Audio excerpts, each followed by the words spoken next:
Hello দর্শক, আসসালামু আলাইকুম। Welcome back cook with Arpa. আজকে আমি আপনাদেরকে গুঁড়া দুধ এবং ডিম দিয়ে খুবই মজাদার একটি রেসিপি তৈরি করে দেখাবো। আপনারাও চাইলে গুঁড়া দুধ দিয়ে ঝটপট এই নাস্তাটি তৈরি করে পরিবারের সবাইকে সার্ভ করতে পারবেন। আর গুঁড়া দুধের এই রেসিপিটি কিন্তু খেতে অসম্ভব মজার।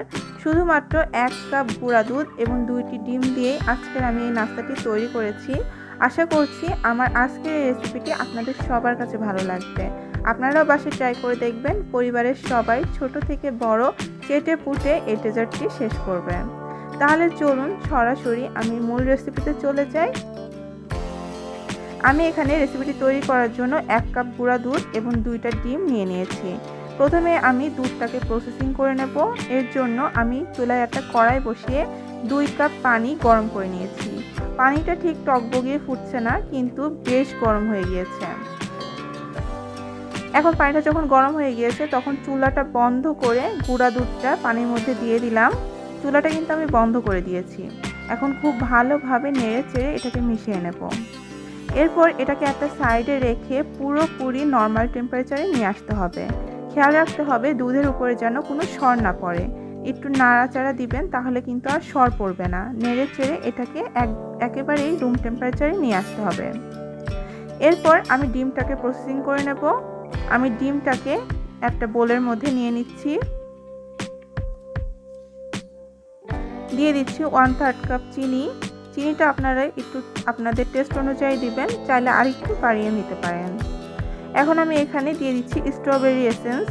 আপনারা যে কোনো ভ্যানিলা এসেন্স বা অন্য যে কোনো ফ্লেভার অ্যাড করতে পারেন।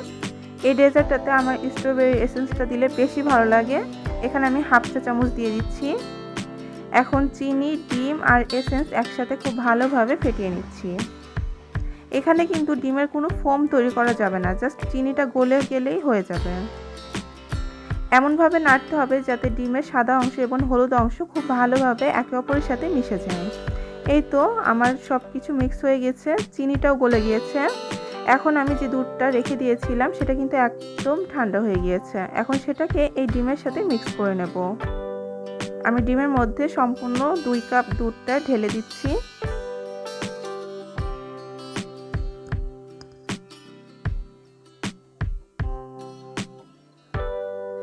এখন সমস্ত উপকরণ একসাথে আবারও ভালোভাবে মিক্স করে নিচ্ছি।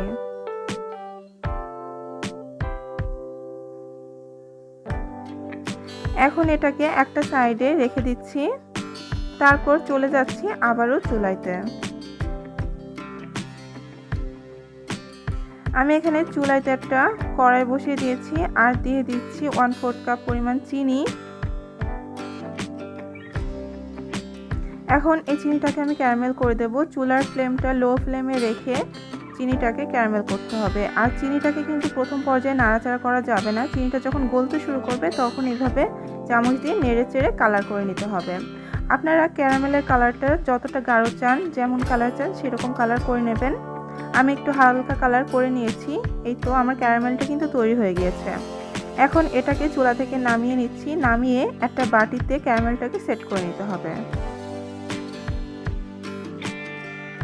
খুব দ্রুত বাটিটাই ক্যারামেলটা সেট করে নিয়েছি। এখন এই বাটিটাকে একটা সাইডে রেখে আমি খুব ভালোভাবে ঠান্ডা করে নিয়েছি। ক্যারামেলটা কিন্তু পুরোপুরি সেট হয়ে গিয়েছে। এখন আমি যে ডিম দুধের মিশ্রণটা তৈরি করে রেখেছিলাম সেই মিশ্রণটা এই ক্যারামেলের উপরে ঢেলে দেব।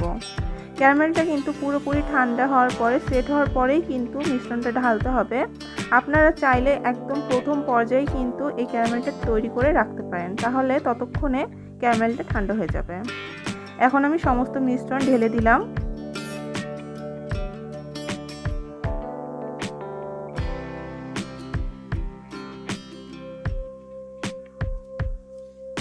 আপনারা যদি কোনো ঢাকনাওয়ালা বাটিতে তৈরি করেন তাহলে সেক্ষেত্রে ঢাকনাটা দিয়ে নিতে পারেন। আমি এখানে ফয়েল পেপার দিয়ে বাটিটাকে কভার করে নিচ্ছি খুব ভালোভাবে। বাটিটাকে কিন্তু খুব ভালোভাবে কভার করে নিতে হবে, কারণ এটাকে পানির ভাপে দিতে হবে। যেহেতু পানির ভাপে দেব তাই ভিতরে পানি ঢুকে গেলে কিন্তু এই পুডিংটা কখনোই বসবে না, সেই জন্য খুব ভালোভাবে এটাকে কভার করে নিতে হবে। আমি এখানে চুলাইতে একটা কড়াইতে স্ট্যান্ড বসিয়ে দিয়েছি আর স্ট্যান্ডের উপর পর্যন্ত পানি দিয়ে দিয়েছি। পানিটা কিন্তু অলরেডি ফুটতে শুরু করেছে। এই পর্যায়ে আমি পুডিংয়ের বাটিটা দিয়ে দিলাম। এখন এটাকে ঢাকা দিয়ে দিচ্ছি। এখন এটাকে 30 মিনিটের জন্য ভাপে রেখে দেব। এই পর্যায়ে ঢাকনা খোলার কোনো প্রয়োজন নেই। ফিরে আসলাম 30 মিনিট পরে।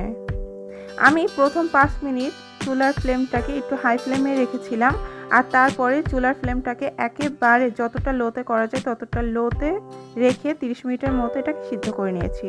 30 মিনিট পরে আমি একটু চেক করে নেব যে আমার পুডিংটা ঠিকমতো বসেছে কিনা। আমি ফয়েল পেপারটাকে খুলে নিচ্ছি।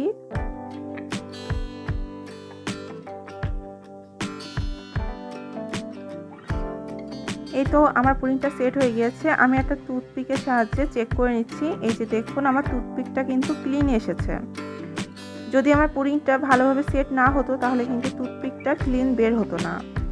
এখন আমি এই পুডিংটাকে নামিয়ে 2 ঘন্টার মতো ঠান্ডা করে নিয়েছি। পুডিংটা কিন্তু এই পর্যায়ে একেবারেই ঠান্ডা হয়ে গিয়েছে। এটা একদম রুম টেম্পারেচারে আছে। আপনারা চাইলে কিন্তু এটাকে আধা ঘন্টার জন্য ফ্রিজেও রাখতে পারেন। এখন এটাকে আমি সার্ভ করব, সেজন্য একটা ছুরির সাহায্যে চারিদিক থেকে একটু আলগা করে নিচ্ছি।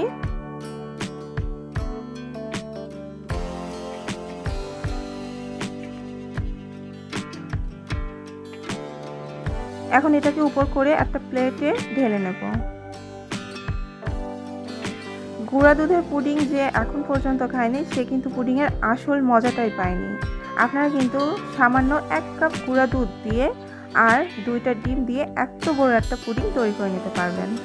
এখন আপনাদেরকে একটা মূল বিষয় বলে দিচ্ছি, সেটা হচ্ছে আপনারা একটু খেয়াল করে দেখবেন পুডিংয়ের চারিপাশটা খুব একটা স্মুথ হয়নি। এটার কারণ হচ্ছে আমি আগেই বললাম যে আমি চুলার ফ্লেমটা প্রথম পর্যায়ে 5 মিনিট হাই ফ্লেমে রেখেছিলাম এবং তারপরে লো করে দিয়েছিলাম। এটা আমার ভুল হয়েছিল। আপনারা প্রথম থেকে চুলার ফ্লেমটা একেবারে লোতে রাখবেন, তাহলে পুডিংয়ের ভিতরে এবং বাইরে দুই দিকে একেবারেই স্মুথ হবে।